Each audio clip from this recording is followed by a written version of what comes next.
we didn't really know where she was where she left. We just know that she left. Correct? Did you know she went to the Gambia? Because we never said anything about the Gambia between you, me, anybody like Rashid. When did we ever say anything about the Gambia when we were Well, in Luga? the way Never. the way that I Never. recall, we were at Al Hanafi for 3 years, and Yeah. we both recall the Hanafiya very well, and know that she didn't stay with us in Al Hanafi at the boarding school there. She didn't stay with us there. When she She was left, never there. She was never there. she would visit. She would visit us, and then she would leave. Remember, because she came a couple of times, and we stayed at the palace, at Jilimbay's palace. Oh, she came twice. Right. Yeah. So she would come and visit, but when she left, we would just know that she's going to Dakar, and that's all. I mean, that's the only thing that we knew, right? But we also No. We knew that she left. She told us that she was leaving. she was leaving. But we didn't know. She said she was leaving. She said she was She had left leaving. the car. She She left left the car. Dakar Yes. because there was It was in '89 when she like '89 is when she left that car. Left because the car in '89. because the And I trip think that she went to the Gambia, but right, because the trip that we all took to the Gambia, the one where you confiscated your passport, what? the trip that we all made to the Gambia, the one where you confiscated your passport from Ibrahim Uh-huh. Saidi at the border, Uh-huh. that was the first time that we made it to the Gambia the way we did as one unit. And once we were there, we stayed at Rashid. Remember Rashid, the Sudanese compound? See, I can let me tell you something about Gambia. I don't remember ever going there at that point in time. I don't how I got my passport. I don't even remember how I got my passport from Malika. How that I know that I had it at one point, and once I got it, I found ways to go to the embassy when I turned 18. Okay, how did you find those ways? What were those ways like? Well, it wasn't. I mean, I was in. I got lucky. I guess I think I got lucky because the only thing that I really needed was to get to Dakar back and forth. You know, for um for those meetings or whatever, to get tickets or whatever. So the first time I went, I I think it had something to do with Malika, and I was at the embassy or whatever, and I got some information. And I heard them say, yeah, I was with her, and I heard them say something, or I asked them um, something about how I could get a ticket to get back, and they told me I had to be 18. So when I turned 18, I went. I went to the embassy. I mean, I was getting like the first time that I went, it had to do something with her. Like I was with her, I think, and I must have heard something or whatever, overheard something, and then once I heard that, then once she was gone, then I just started.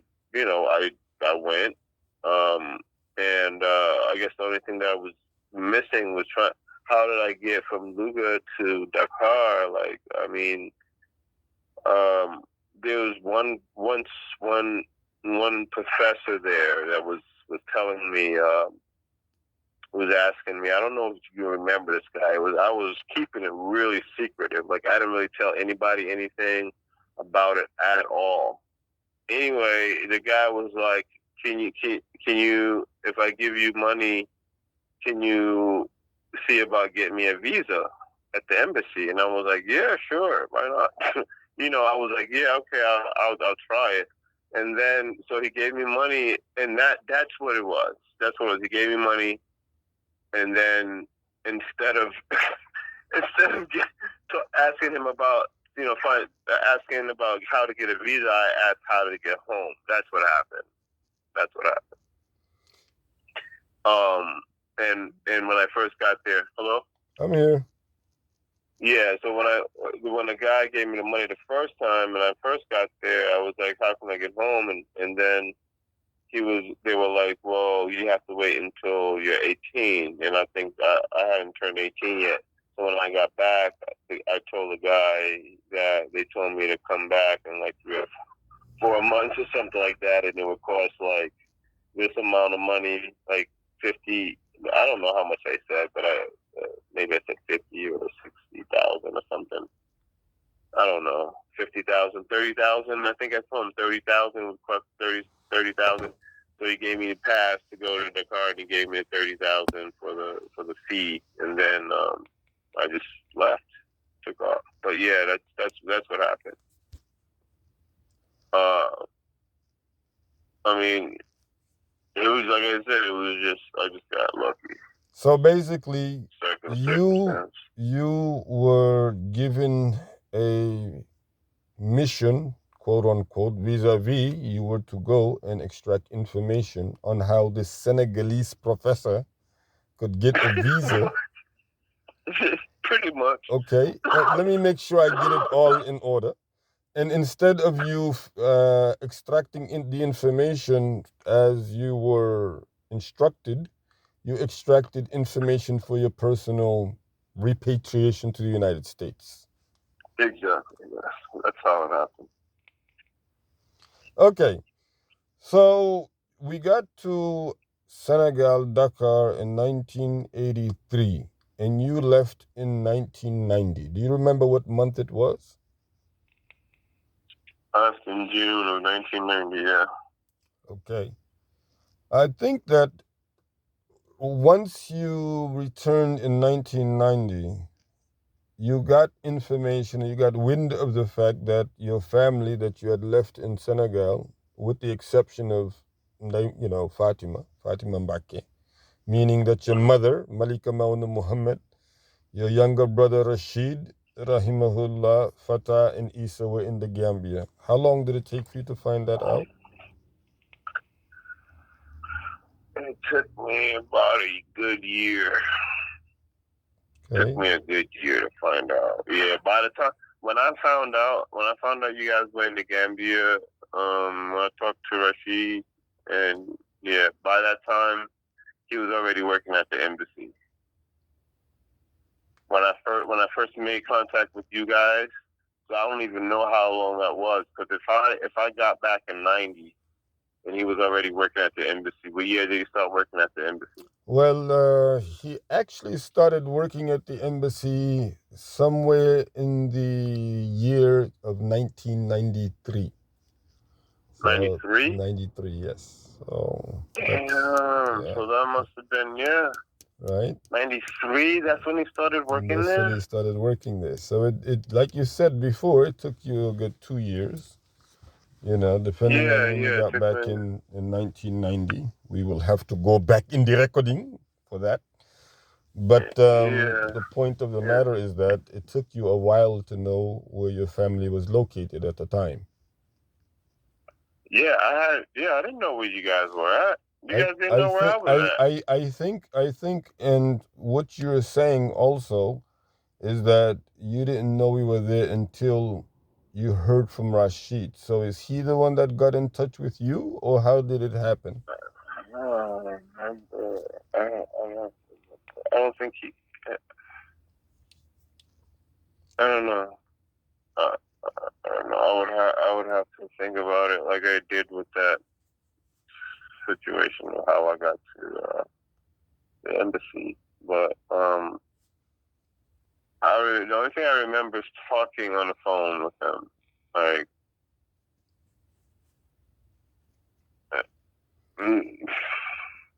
Okay. Well, I mean, it's really about. I think maybe I called. I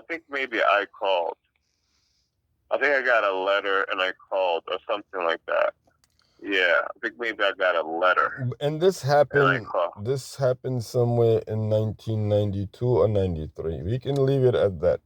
But Yeah. What I'm trying to understand really is the reason for us going. Well, what idea was behind us going to Africa, and also B, the reason of return and separation. Well, see, that's the whole thing. The reason for us going to Africa, for us to study the Al Quran, did not happen the way it didn't even happen. Okay. Not the way it was. It was just. It was supposed. What my understanding was, and what was happening was two completely totally different things. So I was already all turned upside down and out of whack. I wasn't even understanding because I was told, we were told, okay, we were gonna go and study the Quran. So when I'm back then in retrospect, when I'm thinking about how I perceived what was going to happen, we were going to go and we were going to be in a in a Quranic school, kind of a decent Quranic school where we would be taught Islam, taught the Quran, the Sunnah, and everything would be based on the Quran, teaching, getting up, going to school. That kind of thing. Learn Quran and then go back. I just want to clarify what it is But that it you're didn't saying. happen that way. It did not. None of it happened that way. We ended up in doing something else. Going to French school, not really taking the Quran things seriously, playing around. Just being like just whatever.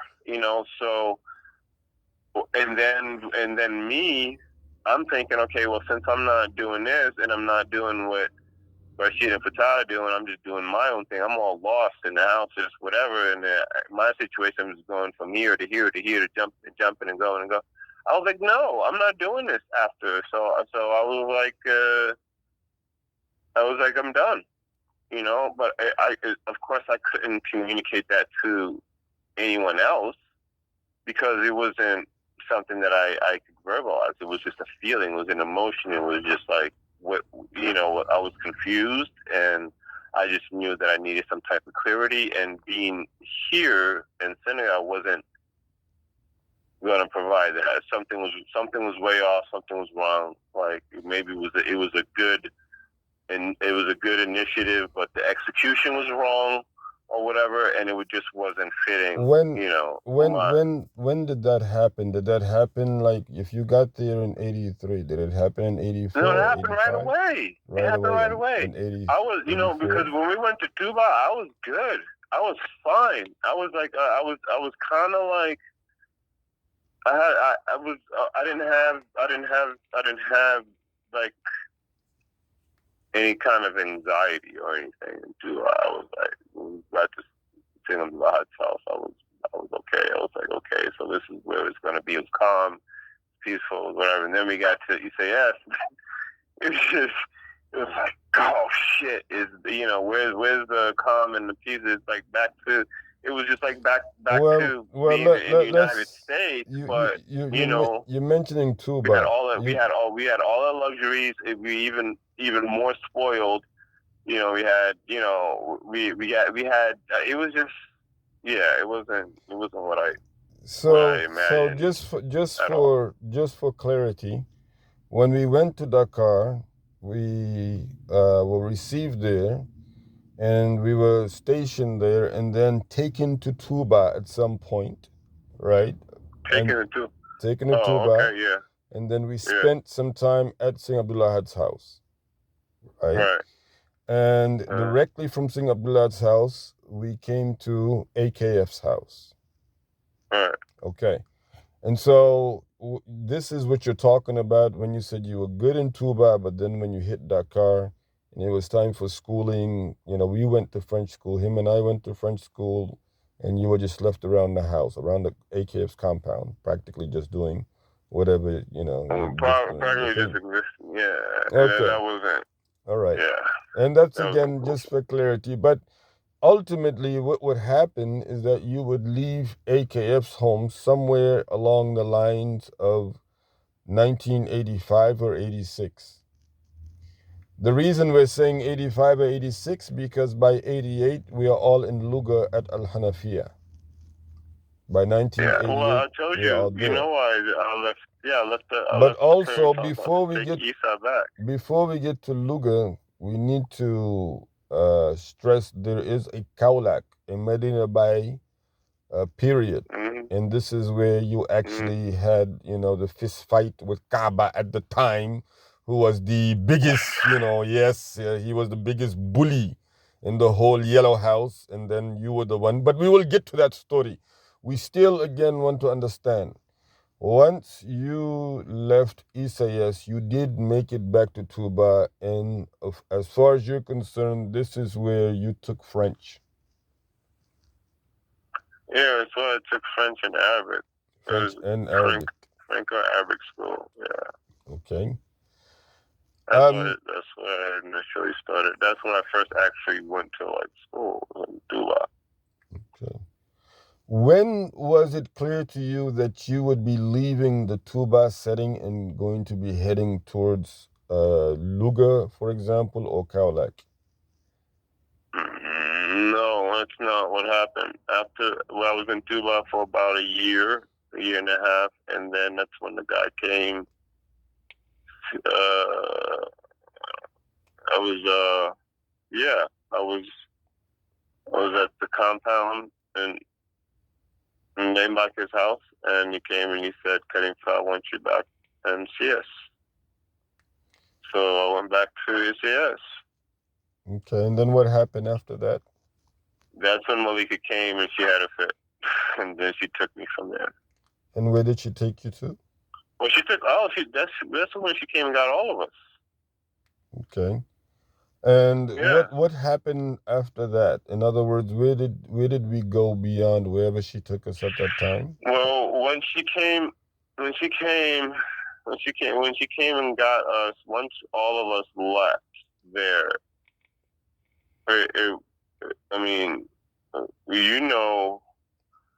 well, I think she came and got me first. I don't know. I don't remember. Did we all leave at the same time? I know that maybe I left first. Okay. Let me ask you something, because well, first of all, there are two things. Sheikh Hassan Sise, we knew him from 1982 before we even went to Tuba, correct? Yeah. We had known him. Okay. The next thing I want to ask. No. This can clarify. When you left, I can clarify. When you and Rashid left, you say yes. Where did you go directly? Do you remember? Grand Yoff. Okay. All right. Okay. But let me get back to something, because there's something very important. As far as Al Hanafiya, do you remember how we even made the transition in terms of? Yeah, I remember. Yeah, I remember. How did we get to Al Hanafiya? How did that even happen? Well, the Hanafiya story goes like this. You guys were, I think you guys were in Kaula at the time. And Malika and I were talking to, she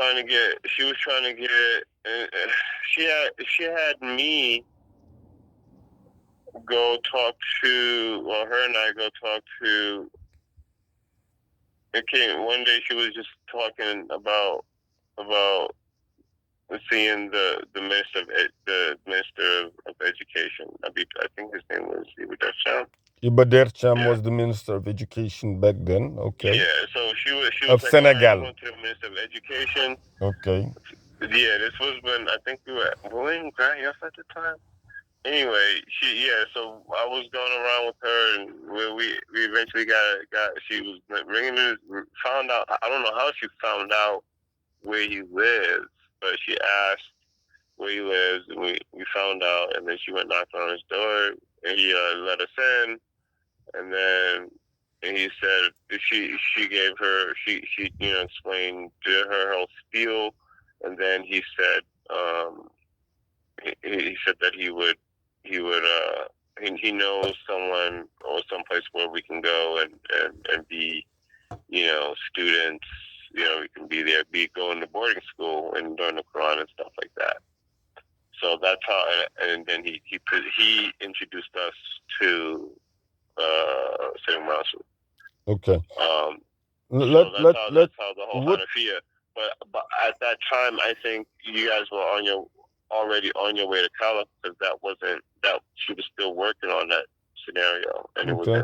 What would you say to the assertion that she took a letter from the University of Sheikh Anta Diop in Dakar? The Muslim students there wrote a letter for her in French because she was not proficient to write her own, but they did write a letter for her, and this is the letter that she gave to him to read. What would you say to that assertion as far as the first time the two of them met? Rahimahumullah. Oh, she gave a letter to... Well, what the story is that she had already begun to have associates, if you may, at the University of Sheikh Anta Diop in Dakar with the Muslim students there. Yeah. Okay. Yeah, that was. And what had actually happened was, by this time she had a divorce and divorced twice in Senegal already. Because of the fact that the university students remember the husband being Jabai. Jabai was the husband at the time. Exactly, and that's how they built a very strong rapport, and they actually wrote a letter for her in French explaining her condition with having children. You want to talk about Jabai? Do you know how she met Jabai? How Jabai came into the picture? Well, what we're trying to really establish is exactly the purpose of going there again. The purpose. What was the purpose of going there? Just to learn the Quran. That was the purpose. So, there was no other purpose for us.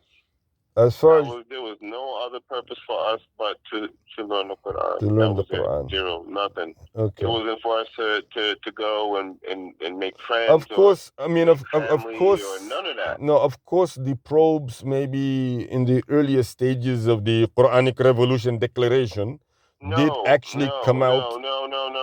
No, the purpose. The initial purpose, if you can't take away what the initial purpose, with the initial mission, our mission, right? For the three of us to go was to learn the Quran. That was it. Okay, this not nothing else. Okay, nothing else. It wasn't to speak Wolof. Okay. It wasn't to learn who sitting Tuba was. None of that. Okay. That wasn't even part of the plan. Okay. Not for us. It was not. Fair enough. Fair enough. And then we actually want to expand on that.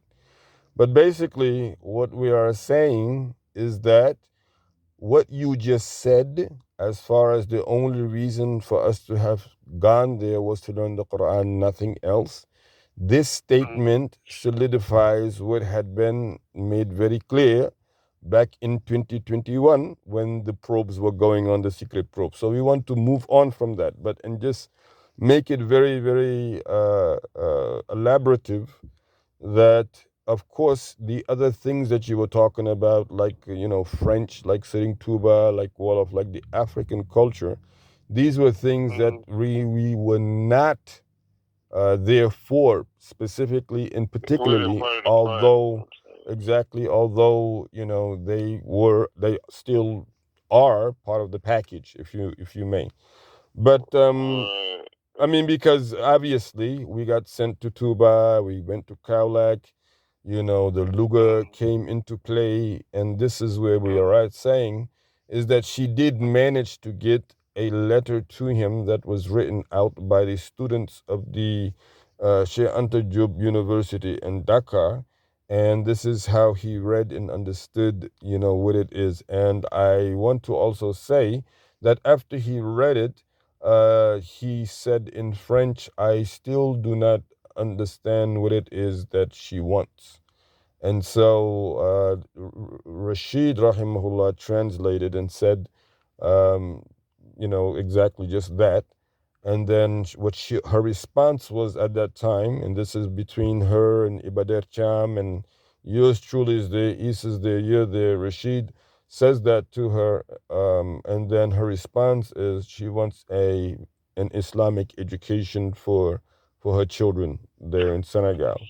And then, as you're saying, is that he put us in touch with Sitting Mansour, who somehow this is Al Hanafiya and Sitting Abbas.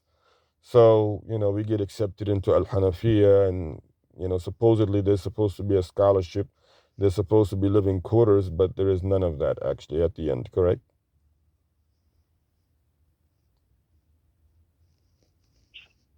Are you following? In other words, when we did get Yeah. to Luga, what was the condition of lifestyle there for us in Luga? Liver,